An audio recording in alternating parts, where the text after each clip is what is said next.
Okay, continuing on in our discussion slash overall like fundamental tutorial of SEO, I wanted to get into the types of SEO. So just kind of an overall view of things. I see as three different types of SEO in terms of like applying SEO. Now, if you talk to other SEO professionals, they may say, okay, well, there's a technical SEO, there's this, there's that. I'm just talking about it from like an application standpoint. So in terms of how to approach it, one type would be local SEO.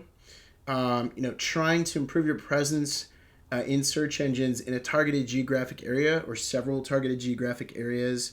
And we'll go over some slides showing you the differences in the two in the search engines. National or classic, so just trying to improve in search engines in general from an overall perspective, nationwide or even globally. And then e-commerce. So in going through it, and that's pretty straightforward, right? Is you're trying to improve your rankings nationally, but also getting sales from, I would say, the traditional listings, but also the shop listings, which I'll show you in a second here. So those are kind of the three different types of SEO.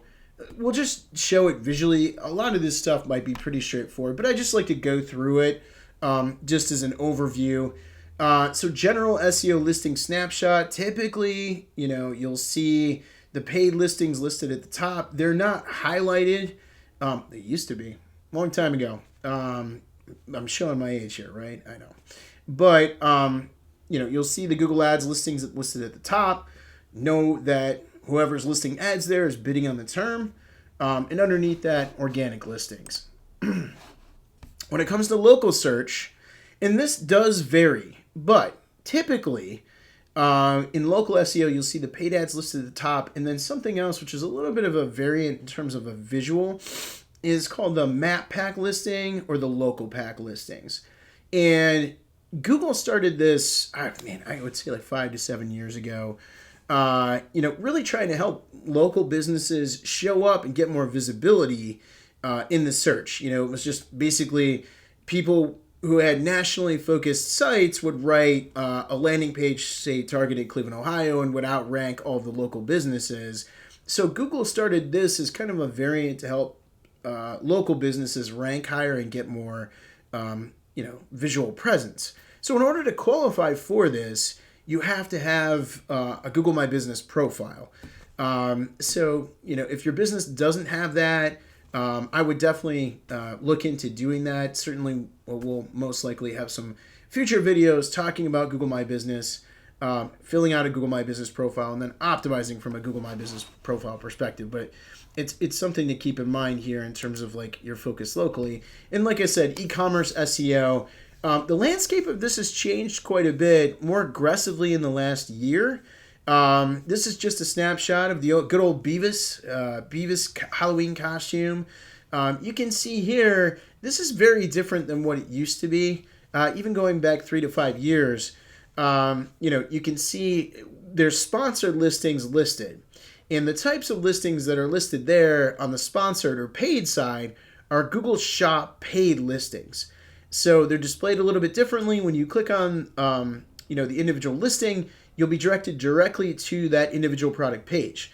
Underneath it, you'll see a variety of different things. It used to be you used to see links to websites right there, traditional links to websites like you would normally see on Google, but now they're really varying it up to where they'll show like free shop listings or a combination of images, free shop listings, and then traditional like search engine listings. So that has changed dramatically, like I said, in the last year, and it's something to be very aware of. If you have an e-commerce site and you haven't set up something called a Google Merchant Center, you want to do that because your site, Google Merchant Center, you can set up a feed, get your products pushed into Google Merchant Center, and Google will either take these listings and show them if you're running paid ads from those listings, or just show them as free or traditional shop listings. And this is if you click on the link from this page, this shopping link, you'll be taken into this is the shopping page. The sponsored listings are listed at the top, and then these are the free shop listings. It's something that they did. They opened up during COVID is to help people try to get more of a presence there that had e-commerce stores. But you also notice too on basically both screens, there's a refined results to the left here, which makes it seem like Google's its own e-commerce site. So, whole bunch of things on that that we can get into when we get into the e-commerce stuff, but just stuff to be aware of. Other things that are showing up, and this has been a 2024 thing, is AI overviews. So Google will essentially go out, and this is their way of competing with ChatGPT to some extent. And so they'll basically go out, scan websites, and come back and serve you with a summary of what the answer to your question would be. And then underneath, they'll link out to specific sites.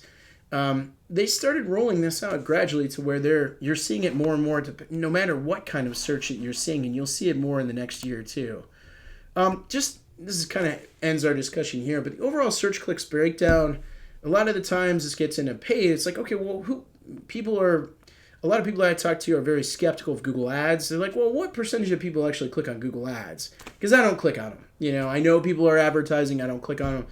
Believe it or not, a lot of people do click on those ads, and it is very effective of driving people to your website, getting more sales, and getting more leads. But 5 to 30% of the people click on paid ads, 70-90% click on organic ads. And this is from Conductor.com. Organic click-through rate is still 10 times bigger than paid on mobile, and nearly 20 times on desktop. So just something to keep in mind as you're looking at a landscape of search. I'd be remiss if I didn't mention this via Spark Toro. Rand, we love you. Appreciate all the helpful statistics that you're putting out, including this one. What happens after American search? So, this, of course, everybody in the search engine industry is like, oh my gosh, look, of the people who are searching on Google, only 41% click through. And so it's good to keep in mind that a certain number of them won't click through. Some of this flows into AI overviews. Some of it flows into the type of search. But just keep this in mind is that there's still a tremendous amount of searches coming through to your site. As you see more stuff about, these people aren't clicking through, just keep this perspective in mind, And I think that's it, So that's it for kind of the SEO overview. I'm certainly be getting into other topics. So if you have any questions, feel free to comment or reach out to me directly. Okay, thank you.